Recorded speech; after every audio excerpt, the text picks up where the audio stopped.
اور پیغام یہ عمران خان کو دیا جا رہا ہے کہ اگر آپ ہماری بات نہیں مانیں گے تو اگلا نمبر آپ کا بھی آ سکتا ہے۔ بالکل، ان لوگ عزت کریں گے، عمران کی کر رہے ہیں، اور M N A M P A جو ان کے ساتھ تھے 91 پلس 2-3 انہوں نے ابھی تک ریزائن نہیں کیا، وہ کہہ رہے تھے کہ ہماری 94 وداؤٹ وہ جو دیتے ہیں ان کو ایکسٹرا یعنی کچھ اضافی چیزیں جو سیٹیں۔ ان کو ملتی ہے، ہاں جی، وہ ساری سیٹیں ان کو نہیں دی گئیں۔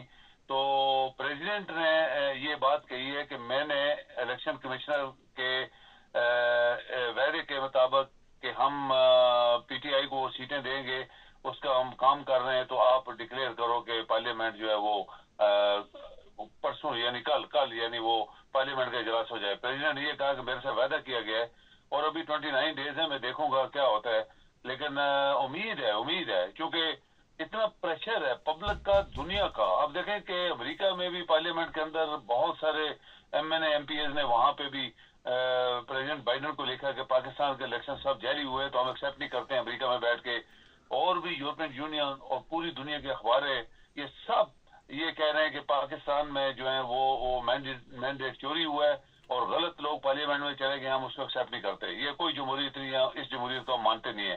یہ پریشر ہے مبارک صاحب، اس پریشر سے انشاءاللہ مبارک یہ بات تو نوٹ کر لیں کہ عمران کو کوئی نہیں چھوڑنے والا، وہ بڑے دیانتداری کے ساتھ لوگ اس کے ساتھ چمٹے ہوئے ہیں، بلکہ لوگوں نے جو وہاں پہ سرحد میں بھی جو وہاں پہ جو چیف منسٹر بنا ہے اس کی بھی تقریر اور باقی لوگوں کی یہ شو کر رہی ہے کہ پبلک ساری عمران کے ساتھ ہے۔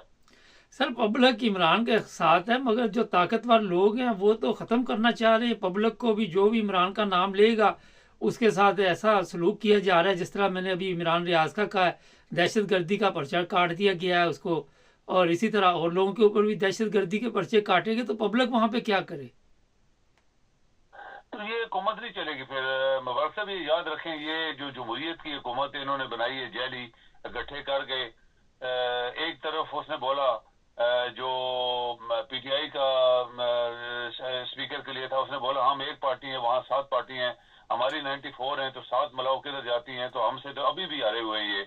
تو یہ پریشر جو ہے، یہ جب پبلک کا پارلیمنٹ میں اور باہر پریشر یہ سارا جب پڑے گا تو یہ بھاگیں گے، یہ جنرل ابھی بھاگیں گے، کیونکہ دیکھیں نا فوج ساری تو ان کے ساتھ نہیں ہے نا، یہ 2-4 بندے موٹے وہی بات ہے۔ دیکھیں پاکستان سے بڑے ظلم ہوئے، میں ایک بات دہرانا چاہتا ہوں، آپ دیکھیں کہ بھٹو نے کرسی کے لیے ایسٹ پاکستان توڑا تھا، کرسی کے لیے اس نے بولا تم ادھر ہم ادھر، فوج کو سرنڈر کرایا اور کرسی پہ بیٹھ گیا۔ اس کا جو اشر ہوا ہے مبارک صاحب آپ نوٹ کریں تاریخ میں، ضیاء الحق نے اپنی کرسی کے لیے بھٹو کو پھانسی لگوائی تھی کہ یہ آ گیا تو مجھے پھانسی لگی، اس کو پھانسی دلوا دو، اس کا بھی اشر آپ دیکھ لیں، اس کا بھی کچھ نہیں بچا تھا، ایسے دانت 4 اس نے دفنائے ہوئے ہیں وہاں پہ، یہ ادھر ضیاء الحق دفن ہے۔ اس کے بعد دیکھیں مشرف نے پاکستان کے ساتھ غداری کی، اور اس نے پاکستان کے غداروں کو جنہوں نے کھربوں روپے لوٹے تھے ان کو اپنی کرسی کے لیے ان کی سزائیں معاف کی، اس کا بھی اشر آپ نے دیکھ لیا۔ اس کو اللہ تعالیٰ نے وہ بیماری لگائی کہ امریکہ کے سائنسدانوں نے بولا کہ آج تک کسی شخص کو یہ بیماری نہیں لگی جو مشرف کو لگی ہے، اور انہوں نے کہا ہم اس کا علاج نہیں کر سکتے، امریکہ میں آ گیا تو ادھر بیماری پھیلے گی، اس کو ادھر ہی مرنے دو، وہ مر گیا برے حال سے، کوئی اس کے جنازہ نہیں پڑھنے گیا تھا۔ یہ مبارک سے بھی ہسٹری ہے، ہسٹری میں جو کوئی بھی اپنے ملک، اپنے عوام، اپنے دین، اپنے اخلاق، اپنے اندر کریکٹر کے ساتھ ظلم کرتا ہے اس کا اللہ تعالیٰ سخت ترین بدلہ لیتا ہے۔ یہ آپ کے سامنے کریکٹر ہیں، 3-4 میں نے گنے، اور بھی بہت ہیں۔ تو یہ جنرل اگر کرے گا جیسے کر رہا ہے 2 سال سے، اس کا بھی اشر آپ دیکھیں گے، ایک دن باجوے کا دیکھیں، یہ باجوے نے بھی کیا تھا، اس کا بھی اشر دیکھ لیں، پبلک اس کو جوتے مارتی ہے، وہ بھاگ کے چھپا ہے ادھر ادھر، پچھلے دنوں لوگ کہتے ہیں اس کو ہارٹ اٹیک ہوا تھا، چھپ لگا، پتہ نہیں کیا ہوا۔ یہ جنرل کے ساتھ بھی ایسے ہی ہونے والا ہے، کیونکہ اللہ تعالیٰ مبارک صاحب کبھی کسی کو چھوڑتا نہیں ہے، چونکہ سب سے پاور والا وہی ہے، ہم سب اس کے محتاج ہیں، ہم سب اس کے پیدا کردہ مخلوق ہیں، تو جو وہ کرنا چاہتا ہے وہ انہی کے خلاف کرتا ہے جو سب سے زیادہ ظلم کرتے ہیں۔ اچھا سر یہ بتائیے کہ چلیں یہ تو اللہ تعالیٰ کوئی نہ کوئی راستہ نکالے گا، مگر آپ نے دیکھا وہی سپیکر آ گیا دوبارہ، وہی وزیر اعظم آئے گا، وہی صدر آئے گا، وہی وہ فنانس منسٹر آئے گا، جو اسحاق ڈار ہے، وہی ٹیم واپس آ رہی ہے۔ تو یہی وہ ٹیم ہے جس نے پاکستان کا بیڑا گرک کیا. ہمارے پاس کوئی نئے لوگ نہیں, 24 کروڑ میں سے کوئی دیانتدار نہیں آپ کو وہاں سے ملتا. یہ تو بات ہے نا, 25 ابھی کروڑ کہتے ہیں, اصل میں 22 کروڑ ہوں گے لوگ, کتنے ہوں گے ان میں سے دیانتدار اگر چنتے. ہم نے بہت پروگراموں بولا کہ پاکستان کے لوگوں کو اگر یہ اقتدار دے دیا جائے پاکستانیوں کو, تو یہ پاکستان کوئی بڑی چیز نہیں. اگر بنگلہ دیش میں ایک عورت بیٹھ کے بنگلہ دیش کو آسمان پہ لے گئی ہے تو پاکستان کے لوگ نالائق تو ہے نہیں ہے, صرف یہ حرام خوروں کے اور چوروں اور ڈاکوؤں کے ہاتھ میں چڑھا ہوا ہے پاکستان, اور آج بھی چڑھ گیا. غلطی یہ ہوئی تھی عمران خان سے, اگر وہ ریزائن نہ کرتا اس وقت سینٹرل گورنمنٹ سے اور اپوزیشن میں بیٹھ جاتا, تو ان کو شاید یہ 2 مہینے بعد, 1 مہینے بعد الیکشن کروا دیتے, کیونکہ ان کو پیچھے لگ جاتے. ابھی جیسے لوگ لگ گئے ان کے پیچھے, یہ 2 مہینے زیادہ نہیں چلے گا. مجھے ایک بندے نے بتایا کہ آپ دیکھ لیں گے کہ یہ مسلم لیگ نون ابھی ہینڈز اپ کر دے گی کہ ہم گورنمنٹ نہیں لیتے, پیپل پارٹی لے, ہم تو نہیں چلا سکتے. تو یہ مہینے 2 کے اندر یہ بھاگ جائیں گے. آپ دیکھیں گے بے شک جو مرضی بنے, پرائم منسٹر بنے, صدر بنے, سب کچھ بنے, کیونکہ پبلک اس وقت پی ٹی آئی جو ہے وہ پاورفل ایک جماعت ہے, ان کے اپنے بندے مانے ہوئے ہیں. وہ جب اپوزیشن میں بیٹھے گی تو ہر روز ان کو جوتے پڑیں گے بہت برے طریقے سے. انہوں نے بولا ہم 1 گھنٹے کے بھی اس کو نہیں چلنے دیں گے اس گورنمنٹ کو, تو آٹومیٹکلی یہ پھر ہینڈز اپ کر جائیں گے. سر یہ بتائیے, ابھی آپ نے عمران خان کی بات بتائی, میں بھی اس بات سے اتفاق کرتا ہوں. میں نے 2 سال پہلے یہ پروگرام کیا تھا کہ یہ عمران کے گلے میں پڑ جائے گی یہ غلطی. بجائے سڑکوں کی سیاست کی اگر یہ پارلیمنٹ کی سیاست کرتا تو اس سے عمران خان کی پارٹی بھی مضبوط رہتی اور یہ حالات بھی نہ اس کی پارٹی کے لیے بنتے. کیا خیال ہے؟ بالکل صحیح. دیکھیں نا مبارک صاحب, ایک بات آپ نوٹ کریں, جب یہ M N A M P بنتے ہیں جو پاکستان جیسا غریب ملک ان کو دے رہے بنگلے, کوٹھی, کاریں, پولیس, یہ وہ, جب ان کے ہاتھ سے سب کچھ چلا گیا اور پھر 2 اسمبلی پھر اس نے عمران نے توڑ دی. وہ تو قانون کے پڑھ کے کہہ رہا ہوگا کہ 3 مہینے بعد الیکشن ہو جائیں گے. تو یہ تو دنیا کے گنڈے ہیں, انہوں نے نہیں ہونے دیا الیکشن. آج اپنے لیے 29 کا کس طرح یہ ہو جائے گا, آرٹیکل 6 لگے گا, اس وقت کسی کو نہیں لگا. وہ سب لوگوں سے جب چھن گیا تو وہ مقدموں ان کے اوپر مقدمے ایک نکل ادھر, تو وہ لوگ تنگ آ گئے. ان کو نہ پیسہ ہوتا ہے, نہ وکیلوں کو پیسے, نہ ادھر سے پولیس, ادھر سے پولیس, تو وہ لوگ بھاگے اس پارٹی سے.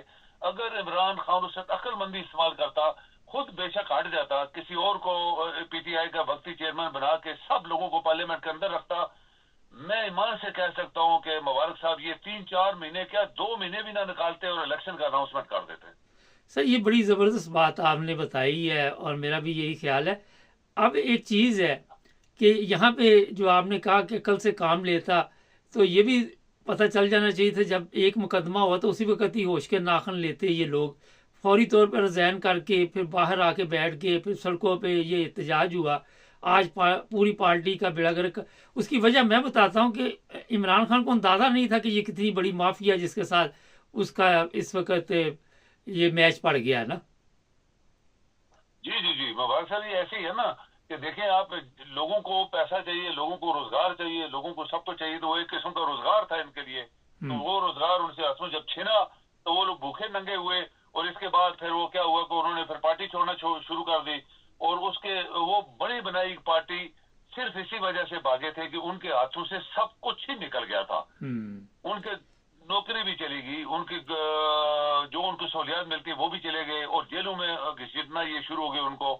تو کوئی بھی آدمی جو ہے وہ اتنا امید تو تھا نہیں کہ کروڑ روپے لگا کے اور پیسے دے کے. تو یہ عمران کی میرے خیال پولیٹیکلی سب سے بڑی غلطی تھی کہ لوگوں کو سب کو ریزائن کروا دیا. 2 اسمبلی تھی وہ بھی توڑوا دی. ادھر پنجاب میں بھی لوگ چلے گئے, سرحد میں بھی لوگوں کو نوکریاں چلی گئیں, اور وہی لوگ پھر جو تھے بھاگ کے ادھر ادھر گئے. ملا تو ان کو کچھ نہیں, لیکن وہ جو ایک کنفیوژن آپ کہیں کہ ایک مایوسی جو لوگوں میں پھیلی, ایک پی ٹی آئی جو بہت بڑی پارٹی تھی, اسی کی وجہ سے پارٹی ٹوٹی تھی.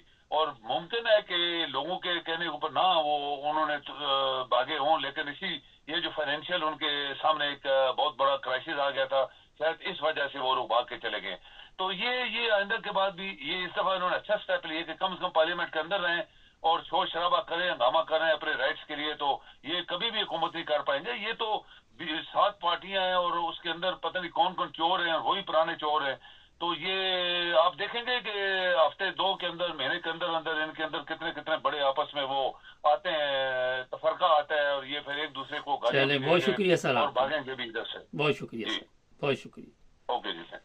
ناظرین یوٹیوب سے ہماری نشریات اس وقت جو آپ دیکھ رہے ہیں اس کا اب نیا پروگرام آ رہا ہے حالات حاضرہ، اس پہ بات چیت کریں گے. تو یوٹیوب سے اجازت دیجیے، ٹک ٹاک پہ ابھی میں موجود ہوں.